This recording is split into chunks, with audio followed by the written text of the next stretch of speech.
I still have a lot of work that needs to be done.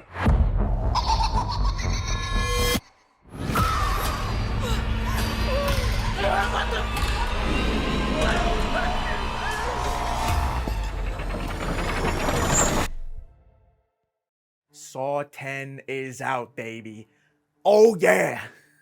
I'm the biggest Saw fan. I've seen every single one of them, probably a billion times. And I also have all of them 4K Blu-ray unrated versions, all on one box. So I got the box set, so you know I'm a big fan here. Now I wanted to talk a little bit today about Saw 10 or X or whatever it's called. I'm not really sure. Before I get into anything, let me just kind of recap the story real quick. I won't spoil anything crazy, but yeah, the story takes place between Saw 1 and Saw 2. So it automatically assumes that you know kind of everything about John Kramer and the whole, backstory behind Saw. The story begins with John Kramer and, he's down in the dumps, serial killer, cancer. What's a guy to do, And so he's looking on the internet and he sees this miraculous new treatment. And it's a new treatment that is experimental and is underground. And it's also located in Mexico.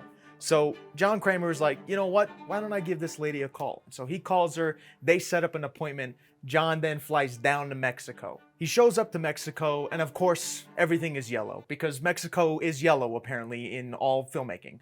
I've been to Mexico. It was a little bit more blue than I was expecting, because I had seen, thousands of movies of, yellow, of, Mexico, and then it's just like yellow. He then arrives at the big kind of mansion, like hideout location for these doctors, and they're on the move kind of tent setup.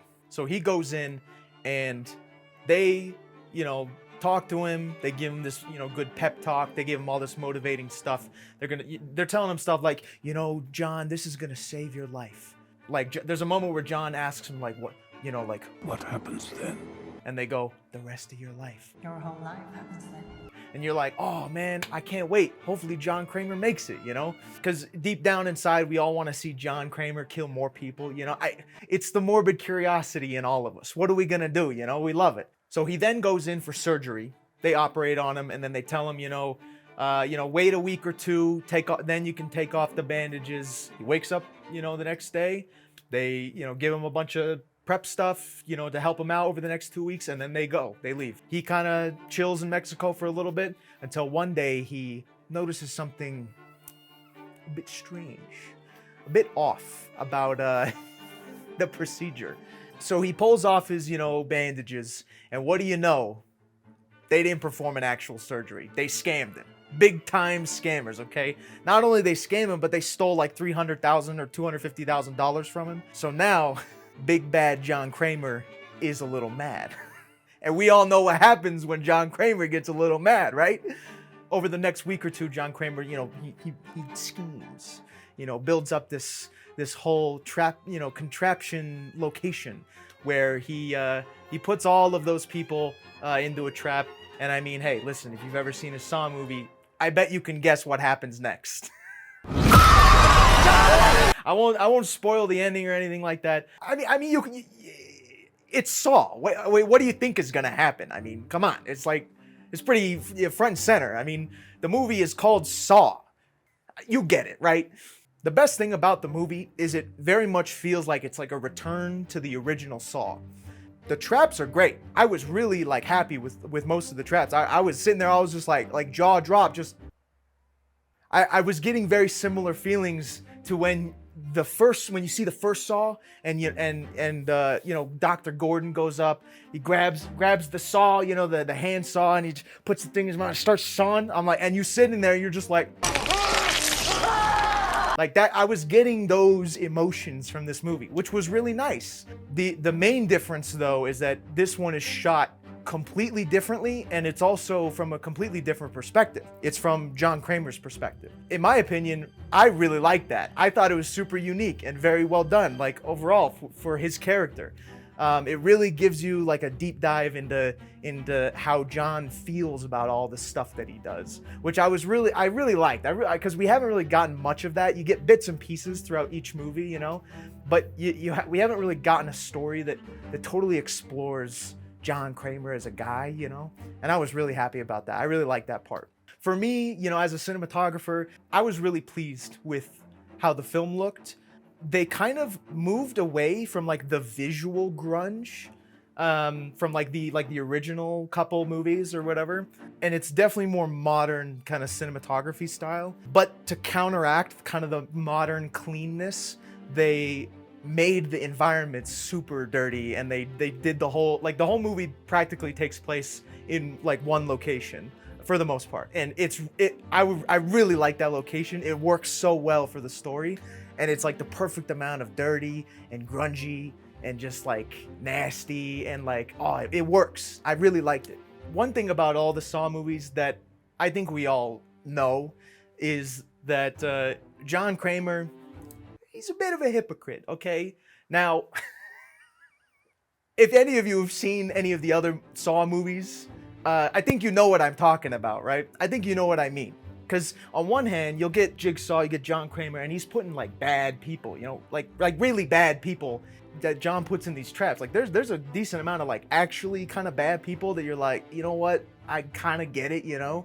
And then this movie definitely has like those bad people. Like you do not like half of these people. They are not good. There's a scene in the movie that I couldn't help but laugh at. It was so good, and John goes up to Amanda, who's also in the movie, by the way. Spoilers, I don't know if, you know, the series is like 10 years old, all right? You should have watched them by now. Anyways, Amanda's in it, so there's a moment where one of the people that's being, you know, in one of the traps is a drug addict. And Amanda is obviously, you know, a reformed drug addict.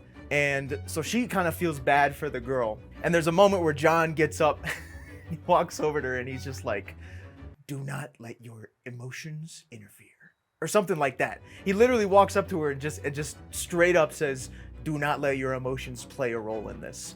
And I'm like, okay, come on, John. Listen, I think we all remember that one guy from, you know, the first movie who got put in a trap because he called in sick for work when he wasn't sick. Hello, Mark. If you're so sick, then why do I have so many photos of you up and about? Let's put your so-called illness to the test. But watch your step. By the way, that's a flammable substance smeared on your body. He had that like flammable gel all over his body, and then he had to like check the walls with the lighter, and all of that was because he called in sick when he wasn't actually sick. Like could you imagine if you were this one guy and all of a sudden you just woke up like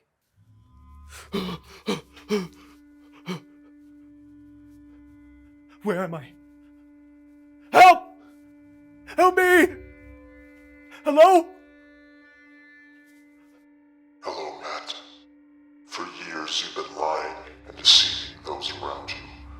Who is that? Stealing others' work and claiming it for yourself. I can see you do not value the life you currently have. Strapped to your chest is a highly dangerous explosive device that will stop your conniving ways permanently, unless you can let go of your manipulative ways. Live or die. Make your choice. It was one test, man! I was in the 4th grade! He was my friend. I just looked at his test. I didn't mean it. Oh.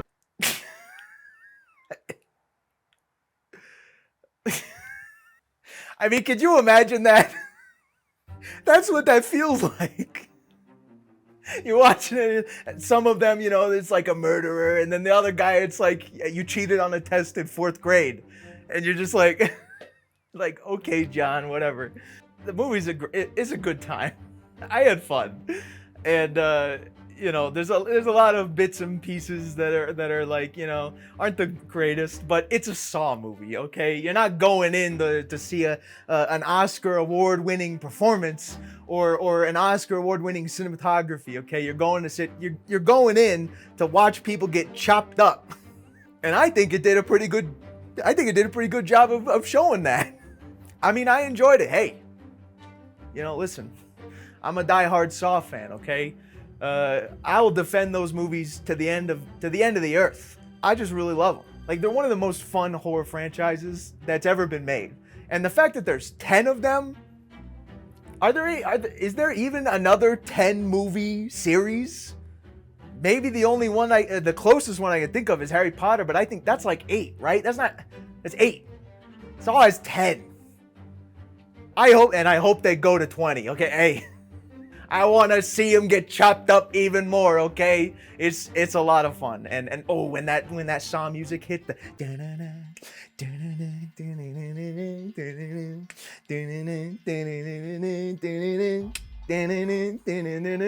I get hyped, man. I sit there in the seat, I'm like, ooh. It's just a good time all around. I had fun. I think you guys would have fun. Go watch it. Let me know what you think down in the comments, okay? Did you love, is it your favorite Saw movie? Is it your least favorite Saw movie? Who knows, okay? For me, I think it ranks, but in like an order of like which one I think is the best, I think I go Saw 1, 2, 6, Saw 10, 3, 4, Jigsaw, Book of Saw, Saw 7, or 3, Saw 3D, and Saw 5. It's horrible. Don't watch that one. Just, you can skip it, okay? Just, Hoffman's the bad guy. You know what it is. You get it, all right? Don't watch the 5th one. Just read the synopsis and go to the 6th one. It's the better one. Anyways, thank you for watching. If you like these kind of review style videos, let me know and I'll do more of them. I'm going to do more of them whether you want me to or not, but it's nice to know if you'd like to see more, okay? Subscribe if you want to see more. Like it if you enjoyed the video. Comment what you let me, I hate doing the whole likes, comment, subscribe thing. It's just weird, If you're going to do it, you're going to do it. So if you're going to do it, just do it. You already know what to do. Just do it, Anyways, thank you for watching. My name is Matt, and this is Understanding Cinema. Peace!